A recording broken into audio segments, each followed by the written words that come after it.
What's up, guys? Thanks for tuning in to TwistedYounginz, the most unorthodox show on the globe. We hope everyone is having a blessed day. Thank you for tuning in. And as always, I am one of your hosts, Myra B. King. And this is Desi Dez. And it's your boy Mojo in the building. We have a special guest with us today, ma'am. Let the people know who you are. I'm Kim Hudson, Fox2, News 11. Hey, everybody. Oh, okay. Kim, thank you for joining us today. Thank you. Thanks for having me. Oh, no, thank you for giving us your time. How long have you been working in news, being a reporter, a journalist? Ah, man, that's kind of a long story. I've been on air for a major network affiliate, Fox2, since 2010. But I actually got, what we call our small market experience. Most people who start at this level, which we are, I think, market number 21, one of the 21 largest markets in the country. Most people start at a smaller market. I got my small market experience at STL-TV, which is the government access station for the city. And how did I get in there? I actually was an engineer for several years. So I did everything but audio board, the video board, and let me see here. I didn't do field cameras, but I did graphics, live truck. I helped to get the signal out of the building, that type of stuff. So with that being said, I take it as you've been in this lane for over a decade, right? So your mind and the way you think, I can tell this is your passion. And when you look at things, you look at it maybe from a journalist or a reporter perspective. So I have to ask you, with everything that's going on, the temperature of the world as far as this, they're talking about introducing a digital currency, things that's happening in China, the job market, food shortages. Have you ever witnessed anything like this? Yes. The fact of the matter is that I feel like it's my job as a journalist to advocate and educate.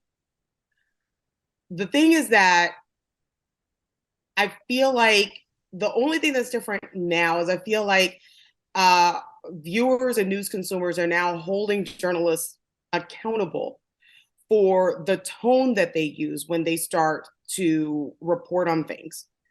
And that they are holding us accountable for offering context.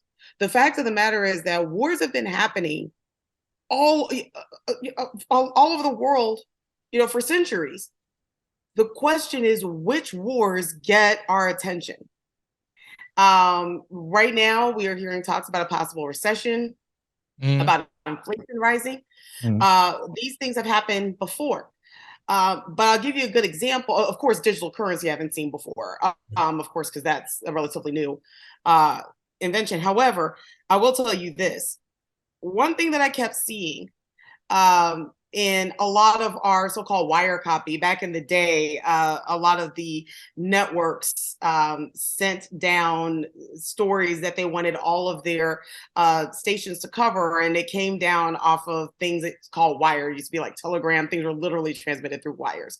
Now they're sent through email. But so I'm hearing a lot about the wire copy. You hear stories, and even all the way up until this month, we keep saying soaring inflation, soaring inflation. Inflation is not soaring. Inflation is actually dropping.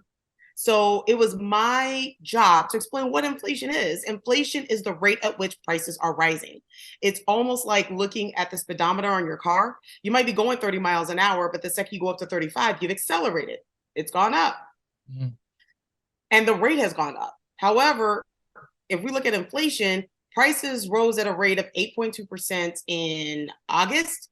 That dropped down to 8.1% in September. That rate dropped to 7.7%, I believe. It was definitely under 8% in October. So inflation is not soaring. It is not taking off. However, if we keep saying things like that, it gives people the illusion that things are completely out of control and things are not getting any better, and that it is okay to panic. And it is okay to make risky decisions with the stock market or with who you vote for, or when I say risky decisions with the stock market, meaning you're both buying bad stocks, going into cryptocurrency, which many cryptocurrency tools are crashing, or hoarding, not investing for your future. Add NFTs to the list as well as bad decisions. Well, people consider like was they? I think they were saying like the inflation was coming from the government just printing money, like the overprinting of money. Can you expand on that? Federal Reserve. So actually, the rate of inflation has a lot of different causes, a whole lot of different causes. And a lot of congressional lawmakers, especially the Democrats, they pointed to what they call price gouging by a lot of different corporations. They pointed to oil companies making record profits. So why were gas prices rising so sharply and for so long? And if you've noticed, gas prices in the city of St. Louis in many places are still above $3 a gallon, but many times now they're under $3 a gallon. So, for us to say that it was simply one thing, the government printing money, that's incorrect. It has many different. No, I know it has many different things. I was just saying, like, they were really, especially the Republicans was saying that they didn't want to give that much money back when I think Biden was giving these big stimulus checks to people. They didn't want to give a certain amount because it was basically overprinting money that I guess they didn't have or something like that. Can you I'm trying to figure out how big of an impact did that have, the printing of the money? And especially because but I will say this.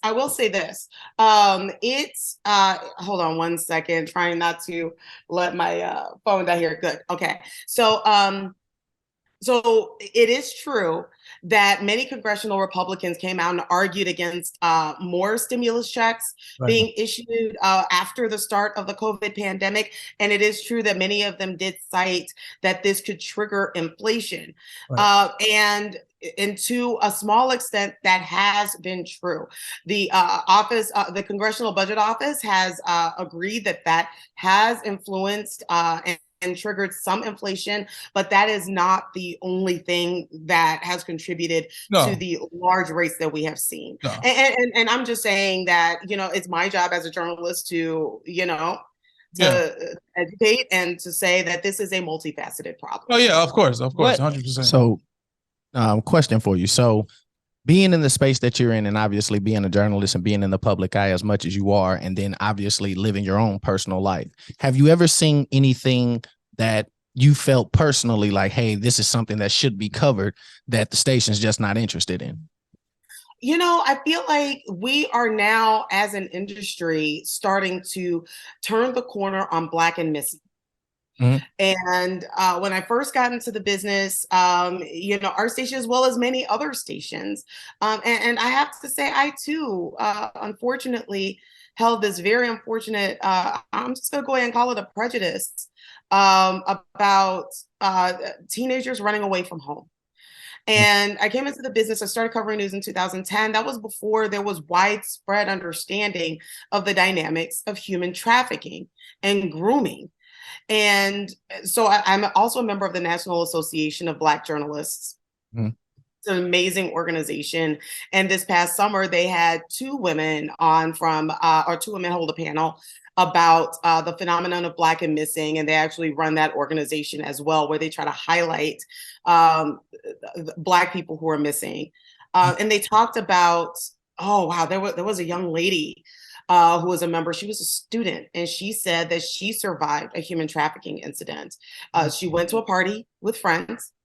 She was told that a bunch of people would be there, and she got there and hardly anybody was there. There were just all these much older men, and they wouldn't let them leave. And she said that she had grown up so sheltered, she didn't understand what was going on, but one of her friends did. And then they started sending text messages, making phone calls, and they were successful in getting the police there.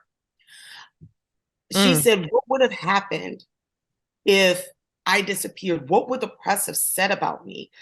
I'm a freshman in college, I went to a wild party. Would anybody have bothered to look for me under those circumstances? I've also done a lot of work over the past year with interviews with the FBI, St. Louis field office. And they brought up the concept of sextortion and how it's rising amongst boys, and that's pretty much tricking someone into sending you some sort of explicit image and then extorting them for money to not release that image. So maybe they might pose as you know, a cute girl that they've connected with online, or maybe even they might have hacked their web camera while they're like gaming, and maybe they're just like, you don't have a shirt on while they're playing the game or whatever, and then they start extorting those boys. So I feel like we're starting to turn the corner on that with help from federal investigators and research. And I just did a story on a young woman who, not a young woman, I apologize. She's a 15-year-old girl, and she left her foster home in August. Her name is Janiyah Gully. Okay. Janiyah Gully, 15 years old. She left her foster home in August to be with her biological mom.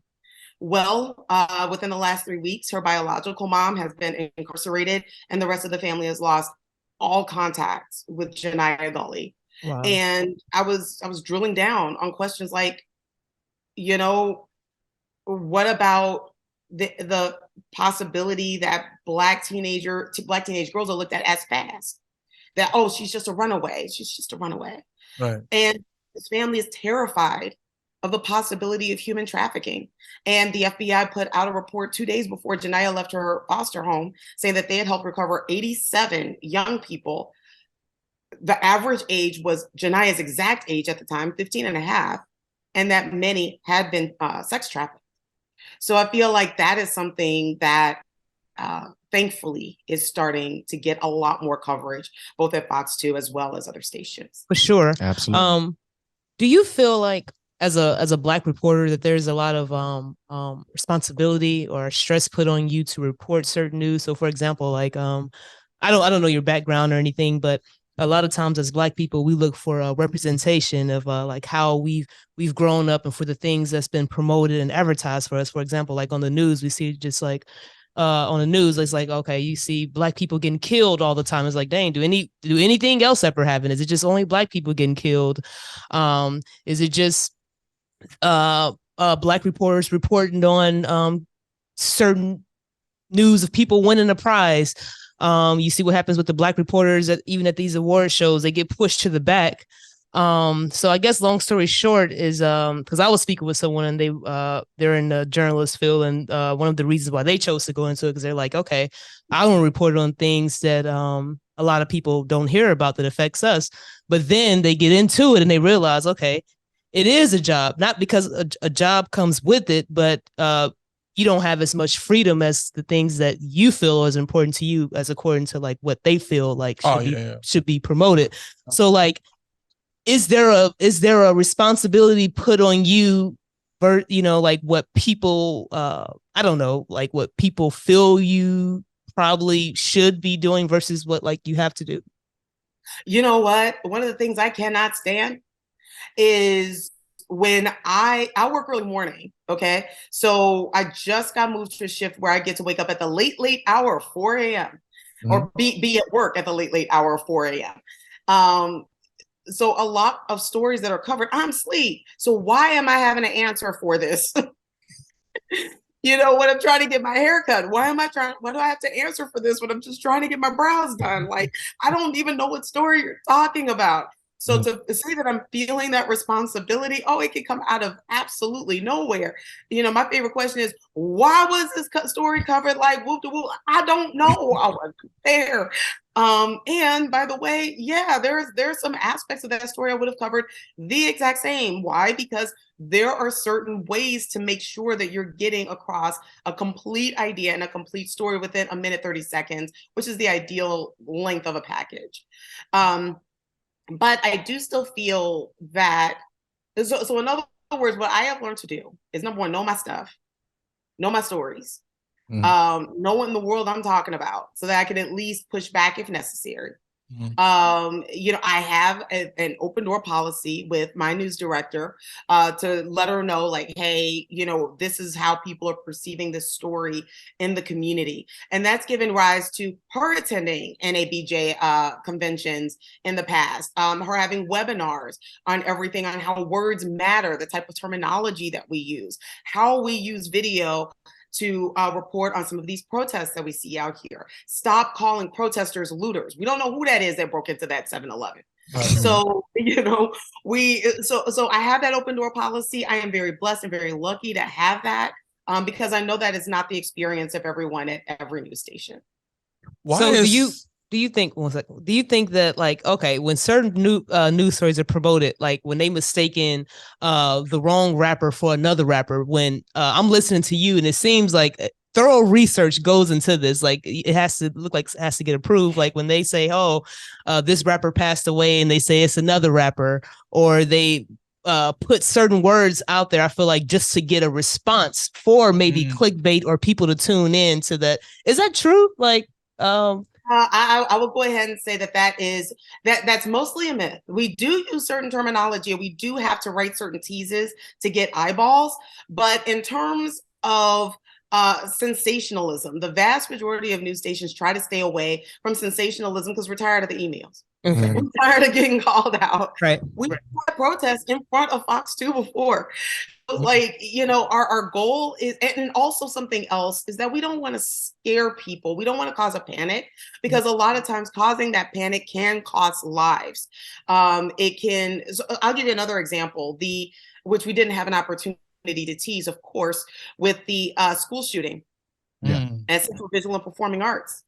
Myself and my co-anchor Mike Colombo took extra care to not report on what we didn't know, to not report on what we didn't already have confirmed, because we knew parents were going to be tearing out of work, trying to get down to the scene, trying to get to their kids. The family members and spouses of the teachers are going to be doing everything they could to get down there when every place was just a traffic jam.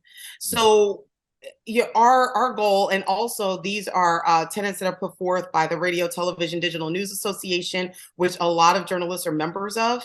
So I think really the question that we need to ask is, number one, about the research and about cultural competency. That's why it is of so much value to have not just Black people or other people of color like me in front of a camera.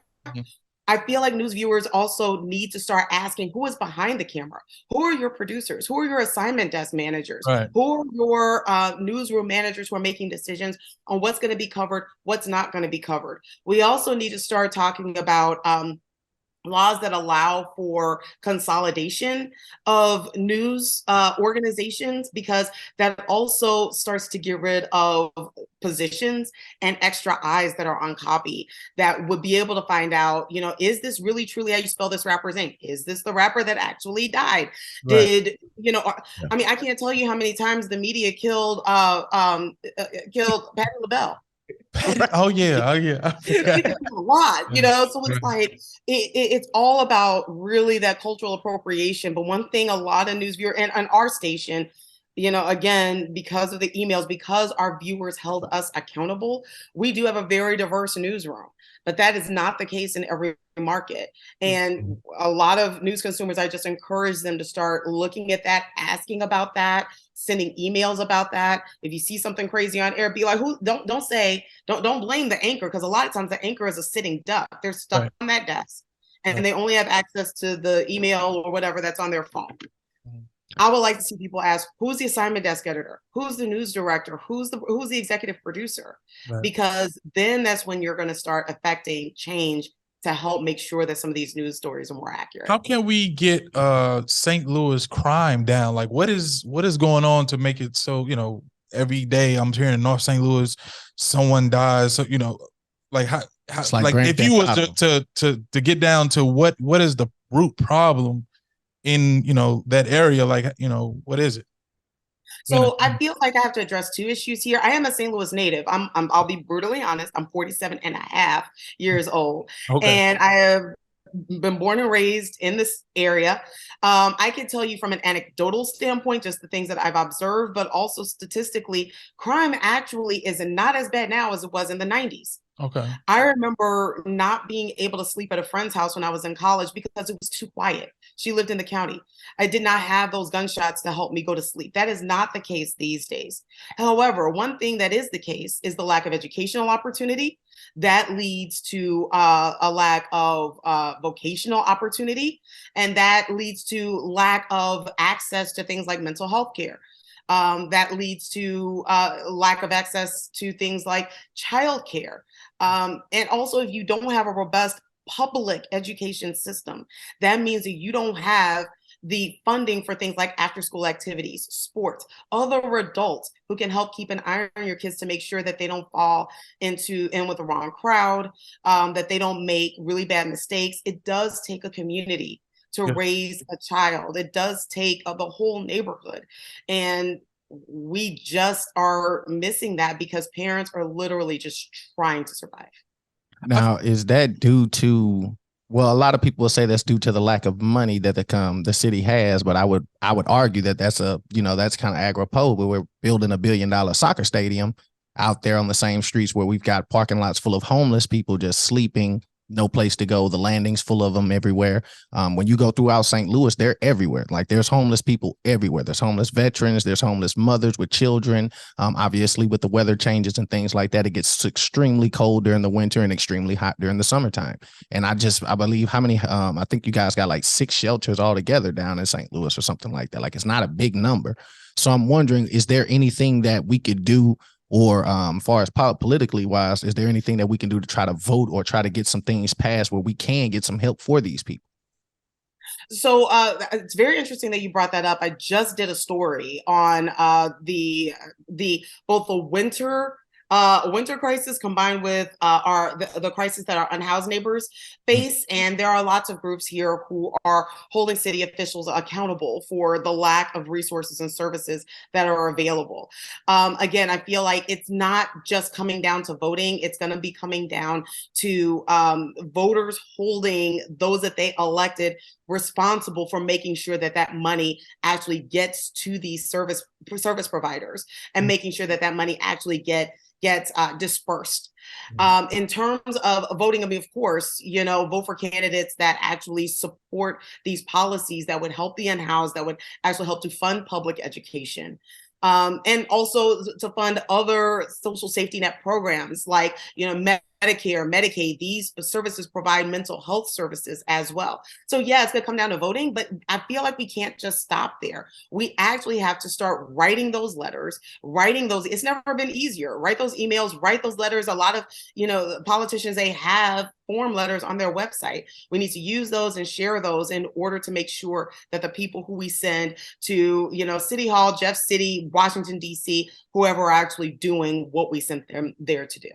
Absolutely. All right. Well, we know you have to get out of here. I wish we could continue this, man. So many things that we can get into, but we definitely appreciate for the time that you gave us. And before you go, are you, what religion are you? You believe in Jesus Christ? I am. Amen. Wonderful. So you're a Christian? I am a Christian. Amen. There we go. Amen. How is that working? I mean, how is that, before we get out of here, how is that being a Christian and working in media, obviously, in today's day and age? Well, I mean, we got to be honest, in the United States, Christianity, is very widely observed. I do feel that my Christian walk is my Christian walk. And I am very, very blessed to have a news director on a show that allows me to talk about other people who practice my faith. So with the 9 a.m. show, it's fun, featuring, we have live guests. So we've had, gospel choirs on before. We've had gospel bands. We often promote things that are happening at churches. I do believe, though, for me, my God has also called me to support and to amplify the voices of other problem solvers from other faiths. So, I'll talk about Hanukkah being on. There was one year Hanukkah was on the same night. The first night of Hanukkah was on the same night as Christmas Eve, and it was great. Me and my niece, we went there, and then we went to church. I've had hijabis on to talk about, looking fly for Ramadan and Eid. So I'm very blessed that I work in a space that allows me to express myself as a Christian and to also connect with others and to do like Jesus did, which is to love everyone. And I'm a pretty lucky girl. I mean, absolutely. He loves everyone, but Jesus said, "I'm the way, the truth, and the life." So, although you love everybody, but you got to follow him. If you don't follow him, I'm not saying you're supposed to be out here evangelizing. That's something that I do. I hit the street corners and and that is your space. That is absolutely your space. I do believe that myself as a journalist, I represent, talk to, and advocate for everyone. And again, you're on TV. That's your job. Amen. And it's my job, but it's also my faith walk. Absolutely. I mean, but you gotta, because to say it's your faith walk, like, especially if you're around somebody else from a different faith and you believe and for a fact that Jesus is real. You know for a fact that the God of the Bible is the only God that there is. My faith walk is, if I find an opportunity, I have to evangelize. I got to tell you about Christ, man, because you're on the wrong path. Although it may look good, you may look like you got it all. I have to admit, again, the way that Jesus Christ speaks to me, I will never tell anyone that if they believe in a God that promotes love and peace. Yeah, but he says, "I'm the way, the truth, and He says, "I'm the way, the truth, and the life." No, absolutely. That's not the God of the Bible. I understand what you're saying, and I feel you, but that's not the God of the Bible. I was just gonna ask, do you often read the Bible? I do.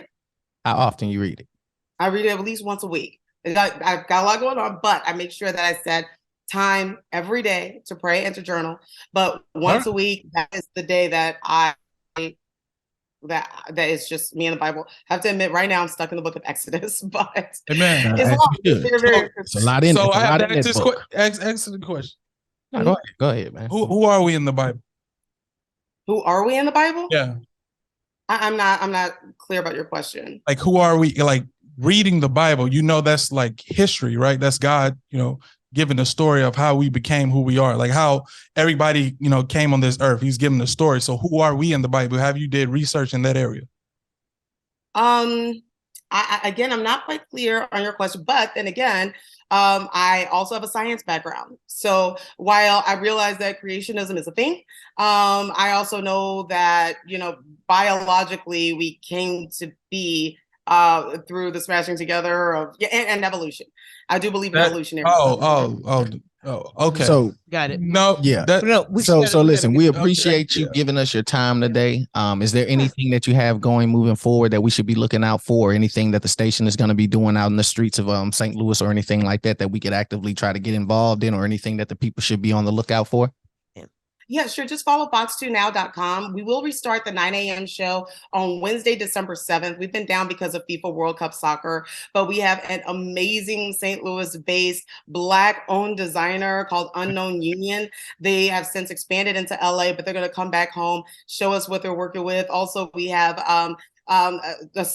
Cecil Cedric. He is an actor and he's in a Hulu Christmas movie. He's going to be coming back the day after Christmas, and also the day after Christmas we're going to have what we call our we call it our music festival. So we're going to be playing a lot of the really great bands that we've had on throughout the year.